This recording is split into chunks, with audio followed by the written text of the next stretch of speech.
What is micromobility? I tend to get this question a lot, and I typically answer with a fumbling response that loosely gets the idea across, but I want to get to the bottom of that question and find a simple definition that covers the gamut. On Wikipedia, it is defined as a range of small, lightweight vehicles operating at speeds typically below 25 kilometers per hour and driven by users personally. And that's true, but it doesn't quite capture it. The Oxford definition is transportation using lightweight vehicles such as bicycles or scooters, especially electric ones that may be borrowed as part of a self-service rental program in which people rent vehicles in short-term use within a town or city. And that is also true, but it's kind of getting into specifics. But the Federal Highway Administration broadly defines micromobility as any small, low-speed human or electric-powered transportation device, including bicycles, scooters, electric assist bicycles, electric scooters, etc. Again, true, but with too many specific examples without giving us clear parameters. So let's ask ChatGPT. Micromobility refers to a category of modes of transport that are provided by very light vehicles such as electric scooters, etc., etc. Great again, but too rambly. To get the definition we're looking for, we need to find the source, and here it is. Micromobility is transportation by vehicles which weigh less than 500 kilograms. That is the one. Just like micromobility itself, the description is simple and efficient. Who could have come up with such a definition? Well, wouldn't you know, it was Horace Dediu, the man who coined the term back in 2017. While I do like the concise nature of the original definition given by Horace, even he knows it needs a bit more to capture the whole idea. And in 2018, a standard of the SAE International, that's an engineering association, defined to exclude devices with internal combustion engines and those with top speeds above 45 kilometers per hour. So, micromobility is electric or human-powered transportation by vehicles which weigh less than 500 kilograms and generally do not exceed 45 kilometers per hour. And that's basically it. But where did it come from? Horace Dediu didn't invent micromobility, but rather gave us a tool to explain not only a category of vehicles, but a collection of ideas.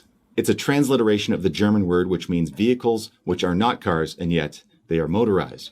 Coincidentally, 200 years before the coinage, one of the first examples of micromobility was invented by a German in 1817 called the Laufmaschine, which was powered by the rider using their feet on the ground. And since then, many modes of micromobility have arrived on the scene, none more prolific than the one we still love and use today, the safety bicycle, invented by Henry Lawson in 1876. But in the modern day, many will associate micromobility with e-scooters, e-bikes, EUCs, e-skateboards, and other electrified modes that may or may not be shared, like Biketown in Portland, Oregon.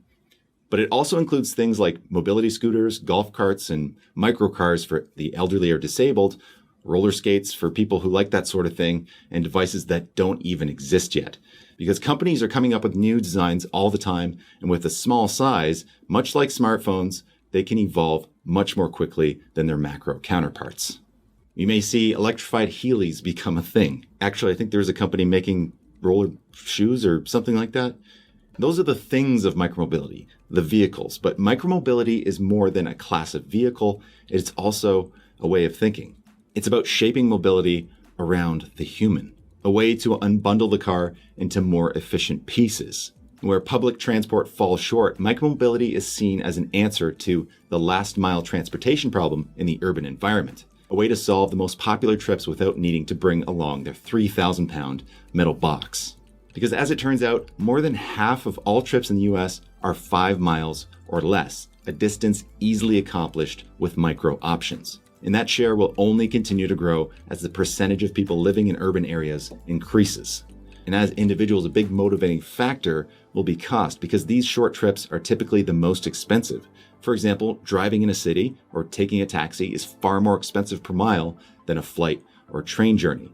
So replacing those short trips with micro options will save individuals money.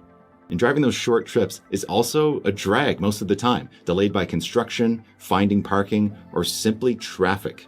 Driving in cities is often slow and not fun. So today, micromobility is viable for about 5% of trips. Sorry, over 50% of trips.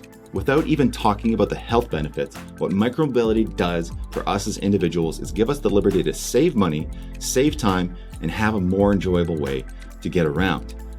Micromobility is modern mobility. Micromobility is humility. And at the end of the day, micromobility is transportation at human scale.